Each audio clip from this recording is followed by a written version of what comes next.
Join आहात? तर मी महादेव कंठाळे नाशिक येथून आहे. बॅकग्राऊंड आर्मी रिटायर्ड पर्सन आहे आणि मी या फॅमिलीशी जॉईन झालो वाढत्या वजनामुळे, जे की मला कधी मान्यच नव्हतं आणि मला वाटत नव्हतं की मी ओव्हरवेट आहे. परंतु मी 14 किलो ओव्हरवेट होतो. क्या बात आहे. येस. आणि सर सांगायचे की किती दिवसामध्ये किती किलो वजन कमी केलंय? मी पहिल्या महिन्यामध्ये 9 किलो वजन कमी केलं आणि बाकीच्या 2.5 महिन्यामध्ये बाकीचं वजन कमी करून मी आयडल वेटला आहे. येस. तर तब्बल 14 किलो. Not a joke. जोरदार क्लॅपिंग करा. आणि या वाढत्या वजनामुळे आपल्याला काही चॅलेंज निर्माण झाले सर? येस, माझी गुडघेदुखी होती, कंबर दुखी होती आणि बाकीचे मायग्रेनचा त्रास, पित्ताचा त्रास खूप होता मला. मग आता त्यामध्ये काय बदल वाटतोय? माझ्या पहिल्या महिन्यामध्ये जेव्हा माझं 9 किलो वजन कमी झालं, त्या दरम्यान माझं गुडघेदुखी कधी संपली, कंबरदुखी कधी संपली आणि मायग्रेन आजपर्यंत झालंच नाहीये. पित्त मला झालंच नाही आज तेव्हापासून. क्या बात आहे. ऑल फॅमिली मेंबर पाहू शकता. सर सांगतायत की पहिलं 9 किलो वजन कमी झालं त्यावेळेस गुडघेदुखी आणि पाठदुखी कुठं थांबली समजलं सुद्धा नाही. आणि पित्त तर विचाराचा विषय नाही, तो देखील गायब झाला आणि आज मेडिकल फ्री आयुष्य जगता. आणि सर मायग्रेनसाठी जो काही टॅबलेट वगैरे चालू होते त्याच्यामध्ये काय बदल आहे आता? रेग्युलर मला जवळपास घ्यावीच लागायची. ऍसिडिटीच्या गोळ्या मला चालू चालू तर नव्हत्या, मी मला मनानेच घ्यायचो. कारण सुरुवातीला एकदा डॉक्टरने दिल्या, त्याच्यानंतर मला जेव्हा वाटेल तेव्हा मी मनानेच घ्यायचो, कधी घ्यायचो वाटेल तेव्हा. म्हणजे थोडं जरी असं वाटलं म्हणजे 2 दिवसा 3 दिवसा मला कंटिन्यू व्हायचंच. तर एकदाच मायग्रेन सुरू झालं, पित्त झालं की अख्खा दिवस बरबादच. क्या होतं आणि त्यामध्ये आता काय बदल आहे सर? नाही, आता बदल म्हणजे ते, पित्त होतं असं मला आठवत नाहीये. फॅमिली आपली आरोग्य फॅमिली जॉईन केल्यापासून पित्त झालंच नाहीये.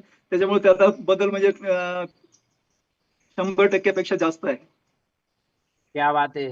जोरदार क्लॅपिंग करा सरांसाठी. सर सांगतायत की पहिल्यापेक्षा आज लय भारी वाटतंय. आणि सर सांगायचंय आपण एक रिटायर आर्मी मॅन आहात.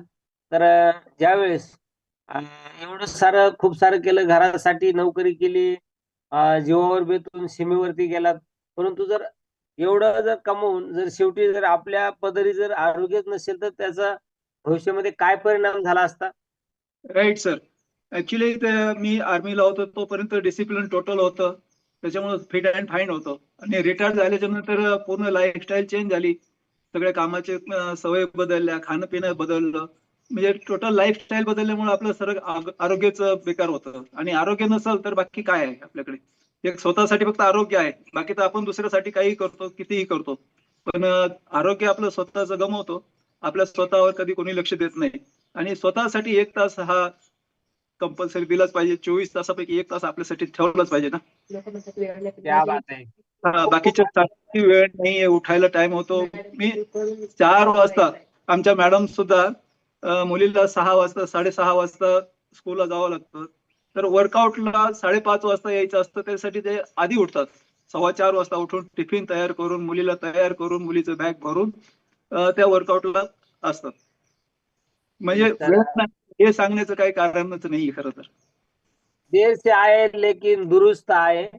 तर ज्यावेळेस समजले त्यावेळेस कुठलंही कारण दिलं नाही. आणि वेळेचं तर कारण बिलकुल दिलं नाही. का तर वेळ ऍडजस्ट करून स्वतःसाठी करायचे, म्हणून आज पाहिले की दोघेही या परिवारात आहेत. आणि खूप खूप अभिनंदन सर. आणि सांगायचे की हा बदल कशामुळे शक्य झालाय?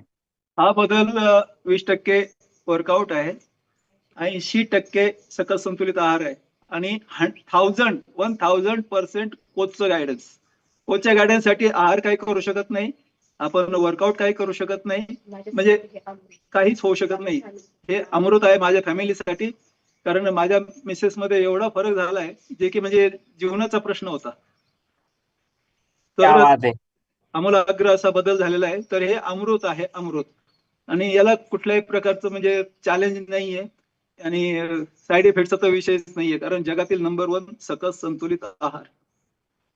आणि क्या बात आहे. खायचा किती? तर दाबून चेपून खायचा. क्या बात आहे. सर सांगतात की आहार हा दाबून चेपून खाल्लाय आणि सगळंच काय भारी झालंय. सरांनी तब्बल 14 किलो वजन कमी केलंय. मॅडमने 12 किलो वजन केलंय आणि खूप खूप अभिनंदन. आणि आज पाहिले की 18 टॅबलेट मेडिसिन घेत होत्या मॅडम, ते आज पूर्ण घरामधलं गायब आहे आणि जोडीनं आणि गोडीनं खूप सुंदर या परिवाराला सोबत आहेत आणि आज मेडिकल फ्री आवश्यकता आणि खूप खूप अभिनंदन. आणि हा महादेव सर यांचा वैयक्तिक अनुभव आहे. व्यक्तीप्रती प्रत्येकाचा अनुभव हा वेगवेगळा असू शकतो. आपल्याशी बोलून खूप छान वाटलं. Thank you so much. आणि आपण पाहूया सरांचा बिफोर आणि आफ्टर. सरांमध्ये काय बदल झालाय? तो अमेझिंग बदल झालाय. पहा, सरांची पहिली पर्सनॅलिटी एक्स आर्मी मॅन, पोटाचा घेर, चेहरा सुजल्यासारखा वाटतंय, कुठेतरी चष्मा लावलाय परंतु कॉन्फिडन्स नावाचा प्रकार दिसत नाही. आणि तेच सर आफ्टर मध्ये पाहू शकता बदल काय असतो. पोटाचा घेर पूर्णतः गायब झालाय, चेहरा देखील बारीक झालाय आणि एकदम स्लिम ड्रीम आणि जबरदस्त अशी पर्सनॅलिटी. खूप खूप अभिनंदन, लय भारी. आणि यापुढेही असंच वर्कआउट गाईड करा आणि आपला अनुभव वेळोवेळी या परिवाराला शेअर करा. Thank you so much. Sir, सिस्टमने आज आम्हाला वर्कआउट करण्याची संधी दिली. खूप खूप धन्यवाद. थँक्यू. येस.